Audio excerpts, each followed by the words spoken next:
பிஜேபியோட 100% கூட்டணியில நம்ம உறுதிப்படுத்திட்டோம். இருந்தாலும் போதுமான நாடாளுமன்ற கேள்வி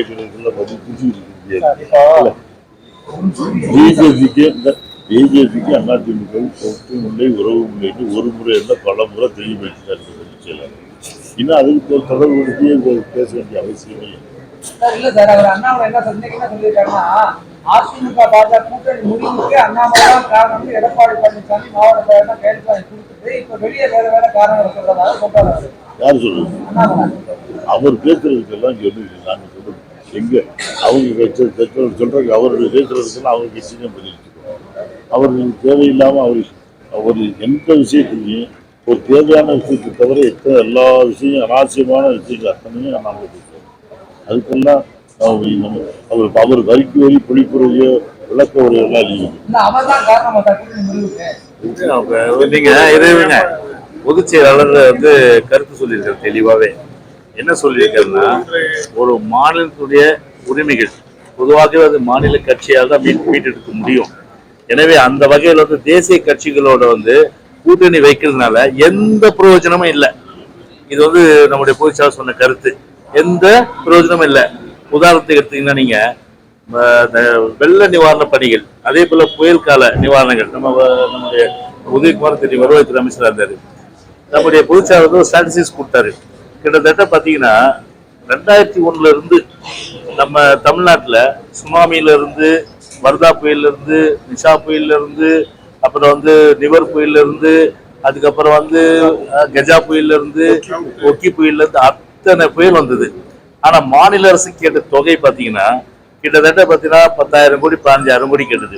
ஆனா இதுவரையில இந்த நேஷனல் டிசாஸ்டர் ஃபண்ட் அது எவ்வளவு கொடுக்குறாங்கன்னா 7,000 கோடி தான் இத்தனை வருஷத்துல கொடுத்துருக்காங்க. 7,000 கோடி கொடுத்துருக்காங்க. கேட்டது 1.5 லட்சம் கோடி. கேட்டது 1.5 லட்சம் கோடி. அப்போ தேசிய கட்சிகளோடு உறவு வைத்துக்கலாம் ஒரு பிரயோஜனம் இல்லை. எனவே மாநில கட்சி நம்முடைய உரிமைகளை நிலைநாட்டுவதற்கு முழுமையான அளவுக்கு மாநில உரிமையை நிலைநாட்டும். அந்த வகையில நாங்க தனித்தன்மையோட எங்களுடைய அடையாளத்தோடு நிக்கிறோம்னு சொல்லிட்டு பொதுச்சாளர் தெளிவுபடுத்திருக்காரு. மத்தியில பாரதிய ஜனதா கட்சி ஆட்சியில் இருந்தாலும் சரி, காங்கிரஸ் ஆட்சியில் இருந்தாலும் சரி, எந்த கட்சி ஆட்சியில் இருந்தாலும் தமிழகத்திற்கு ஒரு பலனுமே இல்லை. ஆகவே நம்ம சொந்தக்கால் நம்முடைய நமது சக்தியோடு நாடாளுமன்றத்தில் நல்ல பலத்தோடு நம்ம இருந்தோம் சொன்னா நம்முடைய சக்தியை பயன்படுத்தி நம்மளை வற்புறுத்தி வலியுறுத்தி நான் தமிழ்நாட்டுடைய நமது பிரச்சனையெல்லாம் நாம் தீர்வு காண்பதற்கு நம்முடைய சக்தியை பயன்படுத்தணும். அடுத்தவங்களை நன்றி பண்றதை கண்டு நம்மளுடைய சக்தியை பயன்படுத்தி தீர்வானம். நம்ம சொல்ற மாதிரி 38 உறுப்பினர்கள், 38 நாடாளுமன்ற உறுப்பினர்கள் அம்மா பெற்றாங்க. அம்மா பெற்றதுனால்தான் பாராளுமன்றத்தை 28 நாள் முடக்கி நம்முடைய காவிரியுடைய அந்த நதியினுடைய உரிமையை நாம் பெற்றோம். அப்ப நம்ம அந்த எம்பி அதிகமா பெற்றதாலதான் நம்ம. ஆனா இன்னைக்கு திமுக 39 பேர் இருக்கிறாங்க. ஆனா 39 பேர் என்ன பிரயோஜனம்? தமிழ்நாட்டுடைய ஜீவாதார உரிமைகளுக்கு ஒரு முற்றுப்புள்ளி வச்சாங்களா? தமிழ்நாட்டுடைய ஜீவாதார உரிமைகள்லாம் தாரை வறுக்கப்பட்டது. 17 வருஷம் மத்தியில இருந்து எந்த விதமான தமிழ்நாட்டுக்கு வேண்டிய நலன்கள், குறிப்பாக மாநில நிதி இன்னைக்கு சொல்றாங்க என்னன்னு, பெருசா பாராளுமன்றத்துல நம்ம 1 ரூபாய் கொடுத்தா 20 காசா நமக்கு தராங்க. அதை யூபிக்கு 2 ரூபாய் 20 காசு தராங்க. மத்திய பிரதேசத்துக்கு 2 ரூபாய் தராங்க. இப்ப சொல்றீங்க ஏன் 17 வருஷமா நீங்க இருந்தீங்களே அந்த மாநில நிதி பகிர்வுல நீங்க ஏன் அதெல்லாம் ஒரு சரியாக்கி ஒவ்வொரு மாநிலம் சராசரியா அவங்களுடைய வருவாயிலிருந்து அதற்கேற்ற வகையில சதவீதம் பங்கு கொடுக்கணும். அந்த வகையில ஏன் நீங்க அந்த முயற்சி எடுக்கல? இப்ப கத்துறீங்க. அப்ப உங்களுக்கு மக்கள் அதிகாரம் கொடுத்தாங்க.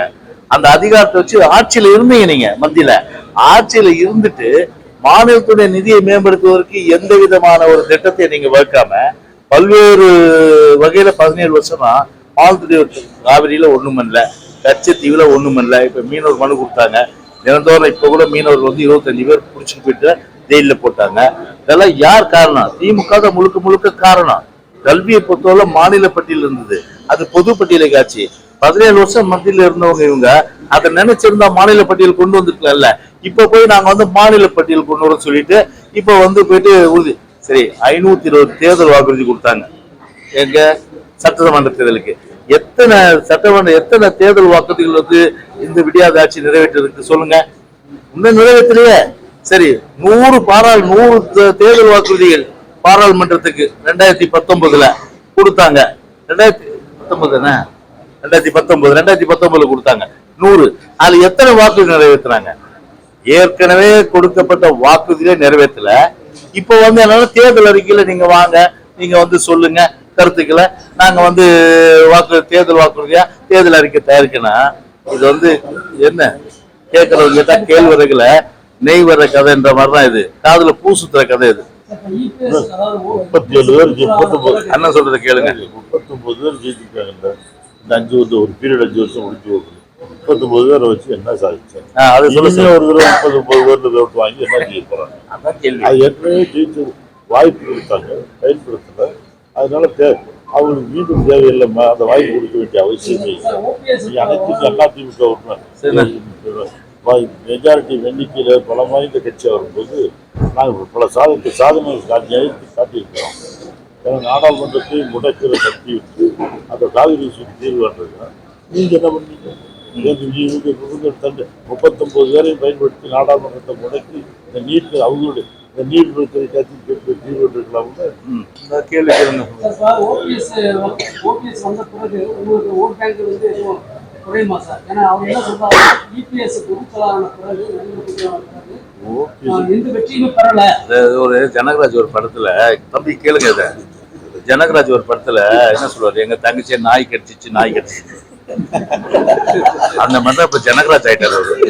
எதிர்முறையில இருக்கிற திமுக வந்து பாத்தீங்கன்னா நாடாளுமன்ற தொகுதியில பொறுப்பாளராக இருக்கிறவங்க வந்து அந்த தொகுதியில வேட்பாளர் தோத்துட்டா அமைச்சர் பதவி பறிக்கப்படும் அப்படின்னு சொல்லியிருக்காங்க. அது போல உங்க பொதுச் செயலாளர் என்ன சார் சொல்லியிருக்காரு?